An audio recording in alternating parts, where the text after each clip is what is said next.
ايه رايكم في طبق بابا غنوج ده؟ ما خدش في ايدينا وقت كتير، وعايزه تخشوا ونشوف احنا عملناه ازاي بطريقه سهله وبسيطه، وان شاء الله باذن الله تعجبكم. يلا انزلوا بسرعه اعملوا اشتراك واعملوا لايك للفيديو عشان يوصل لكم مني كل جديد، وفعلوا الجرس طبعا. تعالوا يلا نخش ونشوف احنا عملنا طبق بابا غنوج ده ازاي بطريقه سهله وبسيطه. اللهم صل وسلم وبارك على سيدنا محمد وعلى ال سيدنا محمد. ازيكم حبايبي؟ عاملين ايه؟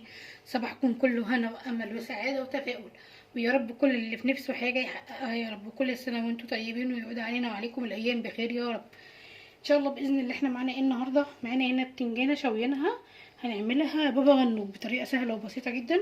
وانتوا طبعا عارفين ان طريقي كلها سهله وبسيطه. اللي ما يعرفنيش اول مره يشوفني، انا شيماء، الاكل ببساطه مع شيماء. اكلاتي كلها سهله وبسيطه، وان شاء الله باذن الله تنال اعجابكم، وان شاء الله باذن الله اكون انا وقناتي خفاف عليكم. تعالوا بقى نشوف احنا عملنا ايه. اول حاجه احنا جبنا بتنجانيه هنا، مسكناها شويناها على البوتاجاز بطريقه برضو سهله وبسيطه، وان شاء الله باذن الله اللي مش عارف برضو يكتب لي في الكومنتات تحت ازاي بشوي البتنجانه، وانا باذن الله هبقى اقول لكم. هنمسك بقى البتنجانيه كده نهرسها حلو جدا بالشوكه بالهراسه. اضربها في الكبه، بس انا بصراحه بحب اعملها كده، بضربها بالشوكه كده، سهله وسريعه يعني، ما بتاخدش وقت معايا اهيت. عايزه تعمليها في الكبه اعمليها، عايزه تعمليها في الخلاط اعمليها، هي كده سهله يعني، مفيهاش حاجه. خلاص ما خدتش معانا حاجه واتهرست معانا حلو جدا زي ما انتم شايفين. بسم الله الرحمن الرحيم. خلي حبه قشور كده من البتنجان المشوي ده، بيدي طعم حلو جدا جدا للبابا غنوج. بسم الله الرحمن الرحيم اهي. بصوا خدتش معانا حاجه واتهرست على طول الحمد لله. هنجيب بقى طحينه، بصي يعني قولي انا هحط معلقتين كبار كده طحينه حلو كده.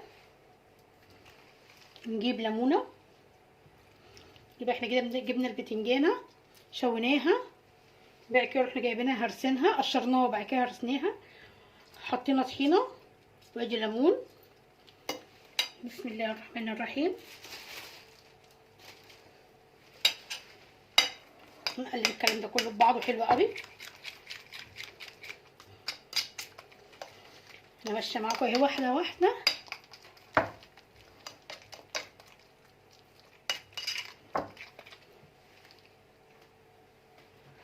هنجيب بعد كده حبه زيت،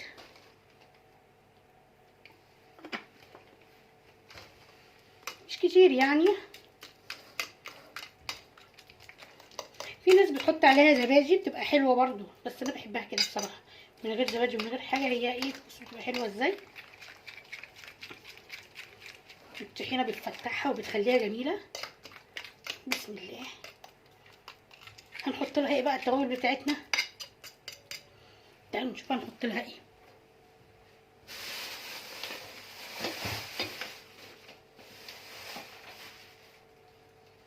بسم الله الرحمن الرحيم. انا هحط لها هنا حته توم مش كتيره، حته صغيره، وهنحط لها حبه ملح مش كتير برضو، يعني نص معلقه ملح كده، نص معلقه صغيره، وزيها نص معلقه كمون، ما كتريش في الكمون عشان ما يمررهاش. وهحط لها كمان حبه كزبره ناشفه.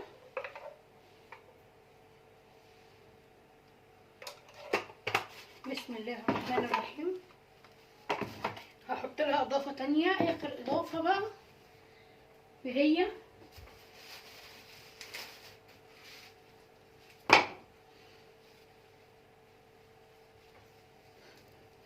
هنجيب كده حبه بقدونس صغيرين كده ونقطعهم على وشها، تدي طعم حلو جدا للبقدونس دوت للبابا غنوج.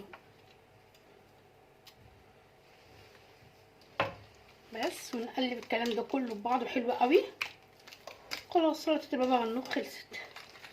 بصوا انا عاملاها في الطبق، هغرفها زي ما هي في الطبق، هقدمها زي ما هي. هظبط الطبق بس كده وهنقدمها زي ما هي.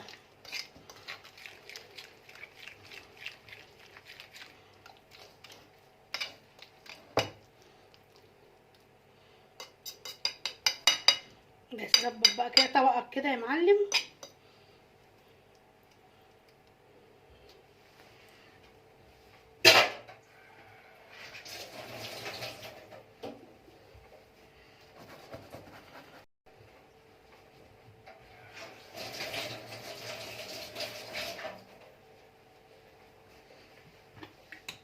هنجيب بس نرش على وشه حبة زيت صغيرين جدا. لو زيت زيتون طبعا يبقى احلى بكتير، بس انا بصراحة يعني ما عنديش دلوقتي وخلصان، فايه مش هوقف نفسي. اهو خد الطبق بابا غنوج كده خلص. تعالوا نشوف كده من قريب. شايفين الجمال؟ حلو جدا جدا وسهل وبسيط وسريع. يا رب النهارده تكون وصفتي عجبتكم. ما تنسونوش بقى في اللايك والاشتراك وتعليق حلو كده يفرح قلبي. والسلام عليكم ورحمة الله وبركاته.